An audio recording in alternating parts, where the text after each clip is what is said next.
Hi, Linda. Hello, Margaret. I'm so excited to be here with Linda Reef. We are going to be talking about her latest book called Whispering on the Wind. I hope it's not backwards. Um, and I so enjoyed reading this book, Linda, I have to tell you, because I have been using heart maps since Georgia kind of came out with that book, Georgia Yes. Heard. Um, Okay, remind me the name of the book. Something about following our heart, right? Yes, Awakening the Heart. Awakening the Heart, that one. Yep. Yeah. So she wrote that book, and then she wrote the actual book that has the heart maps in it. Yes. Um, Yep. so it was exciting for me to find that that is. I mean, I didn't know that that's what had inspired you to write this book. So tell Yeah. me about your relationship with Georgia Hurd and her heart maps and how that came to be the way that you were leading your students. I didn't say much about who you were, but Linda left the classroom That's fine. in June of 2019 after 40 years of teaching, um, and in teaching language arts to eighth graders. And so this book is just full of the voices of your students. That's one of the things I just adore about it. But I also want to talk to you about how you came up with this idea. It's just it fascinates me, and I would love to try to replicate it in my own classroom. I'm Yeah. teaching gifted students in elementary school settings. So my Yeah. students are a little bit younger, but I really think it could work. So tell me more Oh, about it. definitely. Definitely. Well, Georgia has been a good friend of mine for many, many years. She actually grew up in New Hampshire and has spent a fair amount of time at the University of New Hampshire too. So, I mean, I just know her well enough that I always wanted to read anything and everything that she wrote. Um, and when I read Awakening the Heart, I started doing the heart maps with kids because it was another way into helping them find those topics that mattered the most to them. And I thought this is just other than having the kids do positive negative maps, having them do look at pictures, having them make lists of those things that mattered. The heart maps really did kind of nudge the kids into those things that mattered the most to them. And I had put their heart maps on the wall almost like a quilt so that other kids could read the heart maps and see who their classmates were, and also to give the other kids ideas for what might I have left off my heart map that I should have put on it. And when I walked through the hall one day and I saw the heart maps that I put up, and I went, why am I using these just for writing? Because one of the things I had noticed was the kids, they choose their own books for reading, but despite the fact I've got about 300 poetry collections in my room, I very, very seldom saw kids going to the poetry books and picking them up themselves. And I thought there's got to be a way that I can get the kids to actually begin to discover some poets that they might like. And so I thought, why don't we use these heart maps as kind of the nudge that gets them to read a little bit more poetry? And then I was also thinking, all right, we've got 45 minutes to 50 minutes in every class period. How do I add this in? And then I thought, we're going to do this throughout the year during all the transition periods that we have in class. And I mean by that the 2 days before Thanksgiving break, the day you come back from holidays, or the day you come back from winter break. I just think I have seen too many kids with handouts and fill in a puzzle, just not valuable activities for them to do as you're waiting for that transition to another week of reading or writing. And I thought this would be perfect. I'm going to set them up with blank books, I'm going to share some poetry with them so that they can be introduced at the very beginning to some poets. And I'm going to share one art invitation with them at the very beginning of setting them up. And then I'm going to have them in the room so that anytime they want to pick up a poetry book, they can be working on these heart books. So we changed the name of their blank books to Heart Book. And I asked them to try to find anywhere from 5 to 7 poems during the year that they really loved. And I had a framework for it. They had to do a double page spread. They had to illustrate the poem. They had to talk about what they noticed about it, why they chose it. Um, but once I had given them the kind of setup and framework for it, they were totally on their own for the rest of the year. What I loved about doing it is that we work as a team. So there's a social studies, science, math teacher. And very often those teachers during those transition times also would say, go get your heart book from Mrs. Reef's room. And so the kids had time in every single class to work on this and to work on something that I felt was very valuable for them to have. It makes me wonder if they asked for it at other times when you weren't necessarily working on it. Did they say, "Can we work on our heart books?" Absolutely. Yeah. Well, I still have a framework for there are certain kinds of writing that we're working on, and there are books that they've chosen to read. There are books that I'm sharing with them also during the year, based on kind of essential questions that I've established about choice. And as you know, if they're at a point where they have finished reading something that they wanted to read, or if they had already done a final draft of a piece of writing, certainly I would let them work on that for sure. It was always there in the room. That's I always thought maybe I should have the kids just do this in their writers readers notebooks, but the difference was these heart books never left the room, whereas the kids notebooks always went home with them because they were doing some reading and writing at night. And I wanted the heart books to always be there. So I thought this needs to be a little bit separate from their readers writers notebook. And it worked out that it worked very well to do it that way.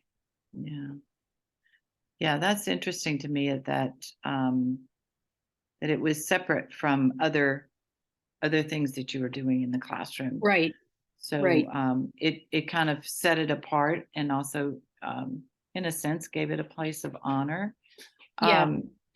So I wanted you to speak to us a little bit about how you feel the poetry changed your students. How did you accomplish this sense of compassion and building on their heart maps? How the students themselves came to know themselves better. Yeah. Well, I think in many of the reflections that they did, and they did a reflection on the entire heart book at the end of the year. They talked about, I had never realized other people lived this way, that I should feel lucky, that I have so much in my life that I realized other people don't have through some of the poetry that I read. And I think the fact that they heard the voices of, I think that's why I like poetry, which I never liked until I actually started reading it and understanding that I didn't have to have a quiz or a test on every line, that it was how those words and the way they were arranged actually affected me as a human being. And that's what I try to get across to the kids. I just want you to choose those poems that really speak to you and say, wow, I this really made me think about how I live my life and what my expectations are. And I think a lot of times, I mean, you teach, Margaret, so you know this, that there are so many things that we we hope we got across to kids, but you never know if you Right. really did or not. Um, I mean, you hear from some of them and you see how they approach reading and writing or anything that you're teaching during the time that you're with them. You can see some of the changes that they make in their engagement with what we're doing. But truly, am I going to um, hear from eighth graders when they become high school or college students? Some, yes, but many of them, no. I mean, there are two things. I can think of two kids. Lil, I had in eighth grade, and senior year in high school, I hadn't heard a word from her since eighth grade. Senior year in high school, I got an email from her that said, "Mrs. Reef, I have counted all the notebooks I've had since eighth grade. I've filled 8 of them. Thank you." And that's all I heard. And I mean, certainly that said to me, those notebooks were really important to her. It wasn't Yeah. about the heart books. But I also ran into one of the kids that had done heart books, and I asked him for permission because I said, I'm going to use a lot of what you said in it. And the next day I saw him at the same market basket where he worked. And he said, he came running up to me from the deli counter saying, "My parents can't believe that I did anything good enough that you want to use it in a book." He said, I am just so excited. And I said, "Josh, you did some beautiful thinking. Yeah. You read some wonderful poems. You did a great job." And just to have a child say that to you, Oh, yeah. there must be others. You've touched others in other ways, but you won't hear from them. Mhm. And it's okay because you and I can't pinpoint where I learned something. Right. Matter of fact, I don't know Right. where I learned half of Right. maybe 90% of what I learned. And I'm sure the kids can't either, but um, you hope that you have not wasted their time and that you've given them valuable things to do that help them grow as readers and writers. And Right. if it feels good by the end of the year that you've had with them, um, then you know that they're going to be fine. Yeah. What are some ways that you did find that the reading of poetry helped in all aspects of their reading and their writing? Well, I think what I was trying to show the kids, not just with the reading of poetry, but I was asking them also to, as you read these poems, what do you notice? And in a Mhm. lot of the writing that I use for mentor texts for the kids, for models, we're always looking at the craft techniques or the craft lessons that we can learn from those writers. And so I was showing them through, when I'm showing them a piece of poetry, what I recognized about it. And then what else do you notice about it?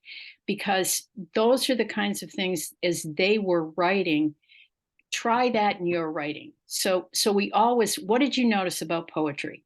Mhm. And I mean, I just offhand, I can think there's a fair amount of metaphor. And so when the kids are writing, if I'm conferencing with them, and I might say to them, "So what was that like? Like, remember the poetry that we read? And it was a metaphor that really let you understand and see the uniqueness of what this writer was trying to show us. Um, why don't you try that? What was this like for you Mhm. when you heard your grandfather died?" Yeah. So it's I think I can't say for sure that it did affect their writing. I hope it did. And I think in a fair amount of the writing that I saw throughout the year, um, they certainly began to understand writing with intent, even the grammatical and mechanical frames they were using for the writing. That um, why you're using fragments for a reason, and because this is what you Mhm. want it to do to a reader. You're using one word paragraphs, for a reason, because that's what you want to happen to a reader. You're using long, rambling sentences that are beautifully crafted because you want the reader lost. I mean, they understood what they were doing with crafting certain Mhm. ways with words that um, could have been tied to the poetry they were reading, but I think it's tied to all of the reading All of the reading, they were yeah, doing. yeah. Just that noticing everything and then Yeah, carry over absolutely. into their writing. Yep. Yep. It it Um, it was. Go ahead. Go ahead, Margaret. no, you can continue. No, I was just I was just going to say. I mean, it was even things like repetition. Uh-huh, Or the kids would say to me, um, "Can you start a sentence with and or but?" Because every teacher I've had before said you're not allowed to right, do that. yeah. And I said, "Of course you can. Why? What is Why it that would you you? want? Yeah, Yeah. yeah. What? Why do you want to start with but?" Well, that makes absolute perfect sense. Mhm. Yes, start with it. And why do you want to leave off all punctuation? Oh, you want the reader totally lost. You don't want them to slow down. You just want them to go right through. I mean, if they can tell you what the intent is, Yeah, it's not a mistake. And they're recognizing all of these intentional ways of putting words together, putting punctuation together. Um, mhm. and most definitely, I do believe those are the kinds of things that translated into their own writing. Right, right, yeah. So, in the book, you featured some of the artwork that they did that was really amazing and impressive, and, I know that you're not an art teacher. I'm not an art teacher, No, but I love to encourage that my students to add art to whatever their project may be. What are yeah. some of the art methods that you're comfortable that you presented with you to your students that help them feel comfortable doing that in their books? Yeah. I think things as simple as contour drawing, where you're just outlining something, Mhm. you're framing something as an outline in kind of black and white. I mean, contour drawing is just doing the frame of a particular object. And I had always done that with the kids, and also wet on wet watercolor, which is pretty easy too. So I was just trying to match really simple art invitations, even tearing paper, cutting paper, using it for collage, just doing splatter painting, salt on top of watercolor, so you could see might look like a starry night. One of the first year that I did the heart maps and we were looking at various art techniques, one of the kids said to me, "Do you know how to do Zen tangles?" And Yeah, I said, "I've never heard of that." I love And that. so she Yeah. showed me how. And we started doing that as just an art invitation also. Yeah. And then photography. Um, I had taken a course at the University of New Hampshire a year or two ago, and she had shared with us this young man and it's in the book, this young man who uses his iPhone for photography and did such simple things with it. And I thought, Mhm. every kid has an iPhone. Mhm. Why don't we try some of this photography and see how they could use that as an Yeah. illustration? So it really was just the simplest art techniques that I could think of to share with them, just to show them to kind of enhance what they Mhm. were thinking as they were reading the poetry. It Yeah. it just always struck me, Margaret. I don't understand why we say to kids in third grade, stop drawing. I mean, we tend to Yeah. even in notebooks, there should be the opportunity for kids. This is the visual image that came to me as I was Mhm. reading this book. Mhm. It doesn't have to be in words, and I just think we don't encourage that enough. There I are think many, so many too. kids who Yeah. can tell us visually what they understood. Yeah. Yeah. I agree. I think we're taking too much of that out of the Yeah, yeah. classroom, and I, I love to use art in my classroom, and even if I'm not really sure of the method, I can find a YouTube video that can show Oh, them. definitely. Right, Yeah, yeah. right. So Yeah, yeah, so yeah. it's a good thing to encourage, and then some of the kids that aren't even really talented in art or have a propensity to art, they find a way in um, with some of the methods that are not necessary. You don't have to know how to draw to be able to do No, them. Like no. Zentangle, I find so comforting and easy to do without knowing a whole lot about Well, drawing. I one of the things that really got me thinking quite a long time ago, actually, about art in the LA classroom, I had read an article from a teacher in New York City, Tim Rollins, Mhm, and he had only those kids who had dropped out of high school, and he took them in, and they took them in as, I'm going to teach you reading and writing, but we're going to do it as a collaborative art project, and whatever the book is that we read, your task for the entire semester is to come up with a piece of artwork, and it was usually anywhere from 4 to 8 feet in diameter or square. um, and one of the noteworthy things that he asked the kids to do, they had to incorporate the pages of the book into the artwork.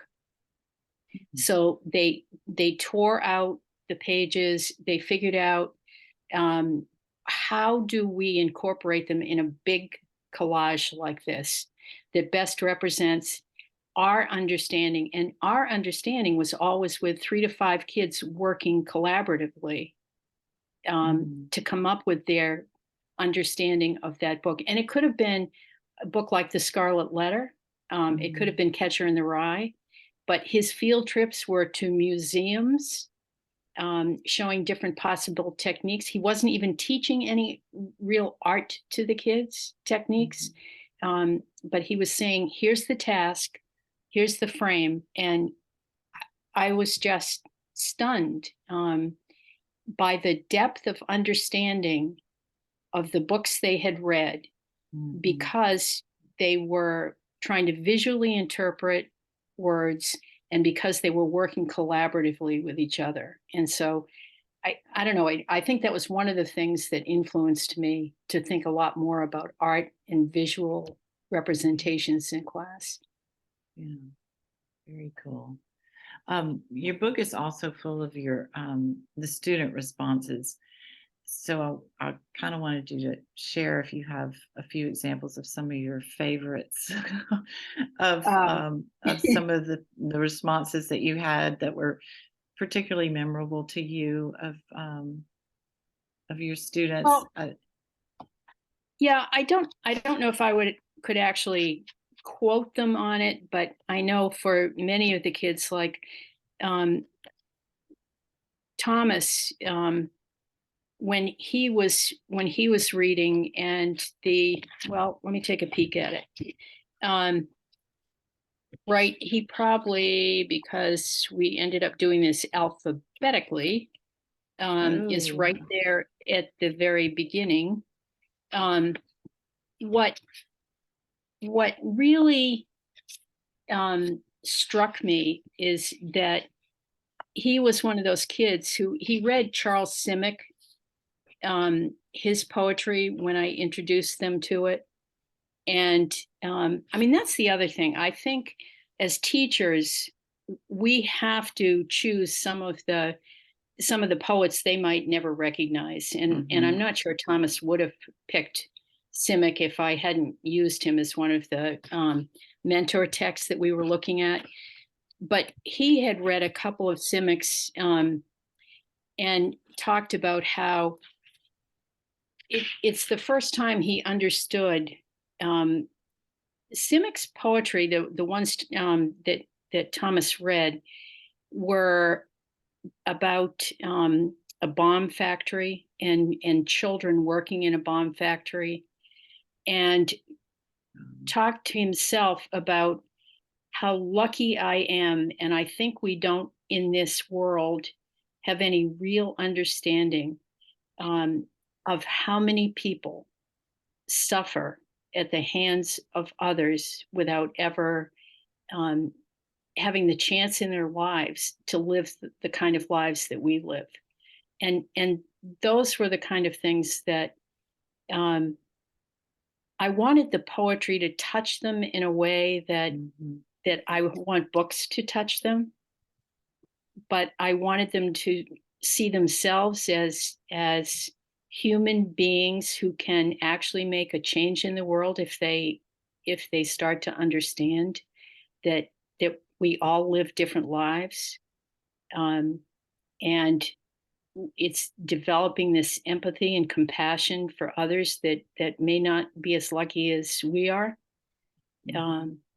but to actually have read some of those lives and believe that well, one of the that strikes me, and I'm not sure it had to do with a piece of poetry, but a reading.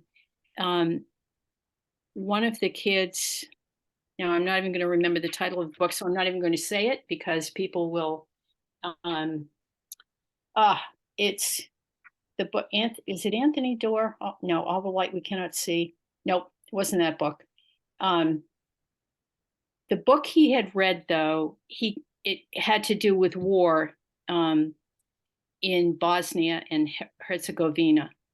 And he said he actually had to stop reading and go back twice to reread what life was like for them, because in his 14 years, he never knew that people were living lives under um, not knowing when a missile was going to destroy your apartment. Going out for water could kill you. People were trying to capture pigeons because they had nothing else to eat. And he just went back to it several times, and just with an understanding of, do other people know this? The world is not the same everywhere. I mean, I would rather kids connect to any reading they're doing, most definitely including poetry, for the feelings that it brings to them, and not I don't care if they know it's a noun or a verb, Yeah. or Yeah. a gerund, or what part of speech it is, or that this is what kind of, I don't even care if they know it's a sonnet at this point. I think if they can love words for loving the genre or the language, um, they will certainly learn the techniques and the framework for it later on. But they don't have to as 13 and 14-year-olds. No. Yeah. Can you hear me? I can. Okay. Yes. Because my little earphone fell out. Oh dear. Oh, I'm So sorry. I'm like, oh no.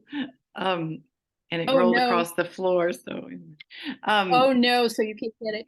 yeah, so profound though. I mean, that I love hearing you say that because we are, I feel like that's what we are as teachers, and that's our responsibility as teachers.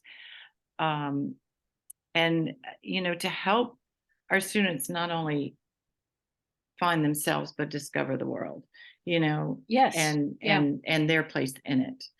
So Yep. just one more. I think we've already talked about whether or not you'd heard back from students, but um, with your books that you've put out, and with um, the all the students that you have touched in your 40 years of teaching, you must feel like there's this amazing legacy out there that you have left in their hearts and minds. Well, I think it's I think it's almost just the opposite. I think they've left an incredible legacy in mine, Yeah. that I can't think of any other profession that I would have had, um, that would have made me so happy almost every day. I mean, there were days when I would go in there and go, "Oh my God, I do this by choice. I do this by choice. I do this by choice," because it was hard. But Mhm. I I think they touch us profoundly as teachers, and it's why I like working with teachers even now, um, Mhm. because they touch so many other kids in ways that we don't know how something could have changed a child. But Mhm. well, Don Murray used to always say to me, um, he said, if you hear from one person, there were probably 10 other people who Yeah. wanted to respond positively, but they just never took the time to do it. I mean, he was talking about when he was writing columns for the Boston Globe. He said sometimes he would get a response to one of his columns, or if he got 5 responses, he knew there were another 50 people that probably wanted to respond to it, yeah, but just didn't. And he said, and that's probably the way teaching is. That if one Yeah. child responded, there were probably another 10 who might have, um, but just didn't take the time to do it. Um, and I think that's, we, it's not so much, I mean, I've heard from kids and I've 5 kids over the years that I've taught have written poetry books that have been published now and Oh. have sent me copies. I know it's just, Mhm. and the notes in them are just treasures. Mhm. Um, so it's the kids are growing. That I mean, I think my goal was don't harm them. Don't you just if I you can push them and nudge them just a little Yeah. bit, so they Yeah. become better at reading and writing. I mean, I Yeah. did one of my neighbors, I had her son, and a number of years ago, she said to me, I just want you to know that Michael is listening. He's been assigned to one of these war crime trials in Africa, and that he brought his notebook with him. He said, Oh. if you see Mrs. Reef, tell her Tell that her I've you've got my notebook with got my me. notebook. I've Yeah. got my notebook and I'm going to be recording everything I hear and Awesome. see. Well, So, I'm gonna have to stop because we're about to run out of time, but thank oh you my so goodness. much. Yes, this is it's just a wonderful visit, and I wish I was gonna see you at Well, I NCTE. do too. I feel bad. I have never met you, Margaret. So I Yeah, wish but we we have could. met now. We have met Yes, now, we and have. I've definitely met you through your books, and I really appreciate you spending time with me today. And Thank you so much. yeah, we'll be in touch. All All right. my Thank you, best. Margaret. Thank you. Bye. Bye bye.